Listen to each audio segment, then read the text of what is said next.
we're going to continue on from multiplication of polynomials to division.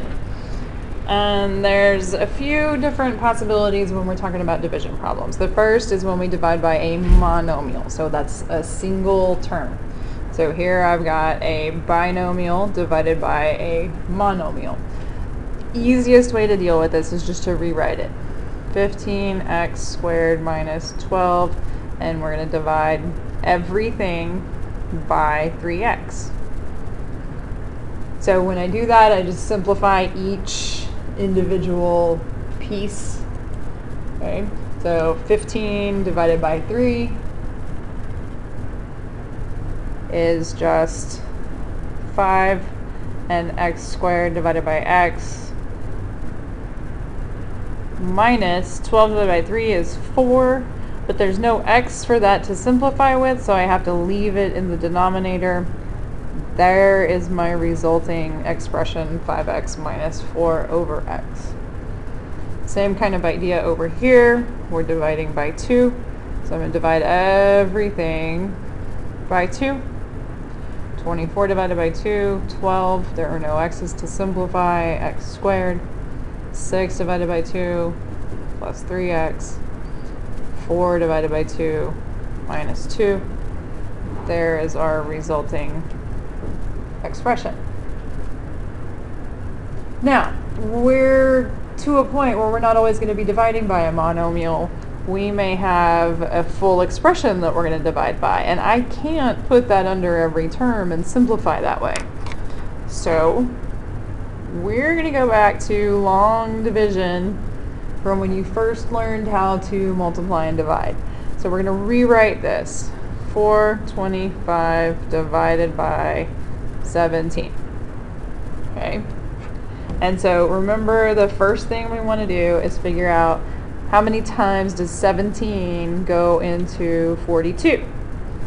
Well, 17 is not so easy to multiply, so we're going to do 17 times 2, and I get 34. Can I do it a third time? 17 times 3. Well, it's 51. That's too big, so I'm going to stick with 2. And so we're going to write 2, we're going to bring the 34, and we're going to subtract. When I subtract that, I borrow 12, I get 8. I'm going to bring down the 5. And I want to see how many times 17 goes into 85. Well, there's 51 right there, so we'll try 17 times 4 is 68. 17 times 5 is 85 exactly. 5, there's my 85. When I subtract, I get 0. So if you think way back, then we remember that we've got, that's our remainder, is 0. Which is going to be important when we start dividing here. We're going to do the exact same process. We're going to rewrite x plus 3 divided into, and we want this to be in standard form, so I've got to write down 2x squared plus 10x plus 12. Okay, this has to be in standard form. Okay, has to be. And then we're going to follow the same kind of idea. But I really only need to worry about the x. So what do I multiply x by to get to x squared?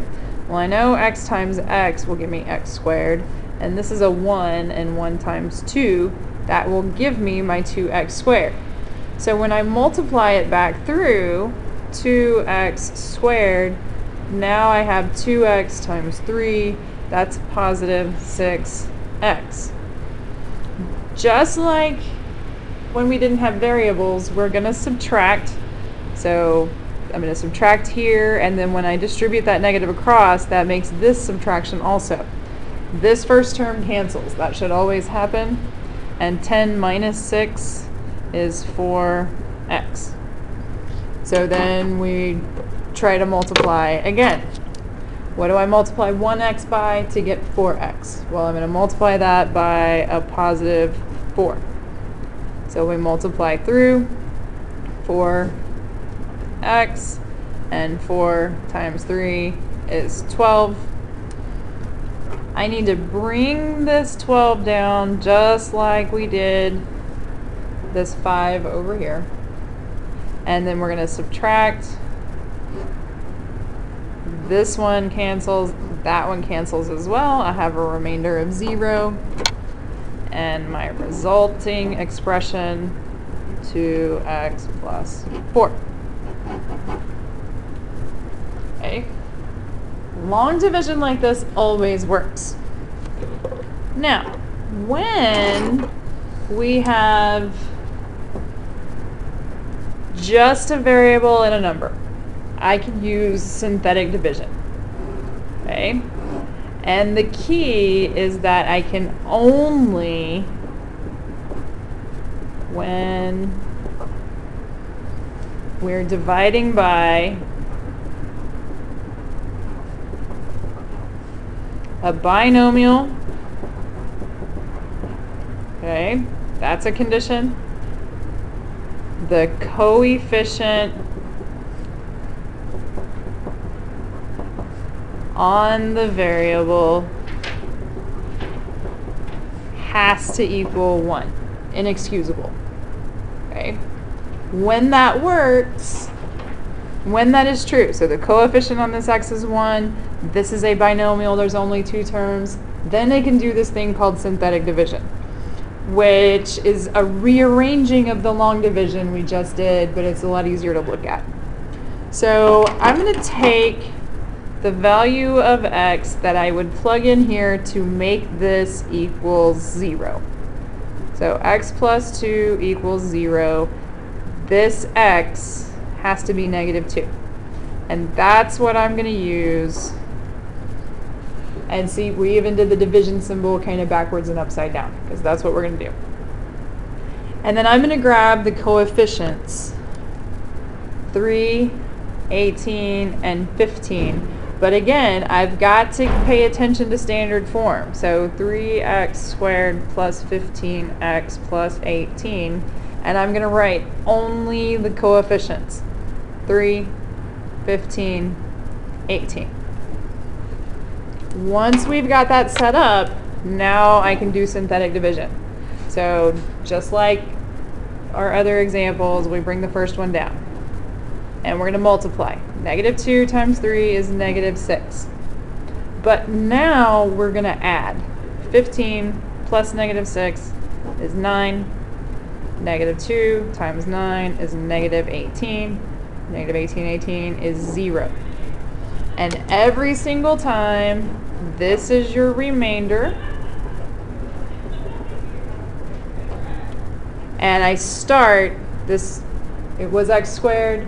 I divided by x, that means this is going to be an x plus 9. There's my result. We'll practice with these some more, but there are some examples of dividing by polynomials.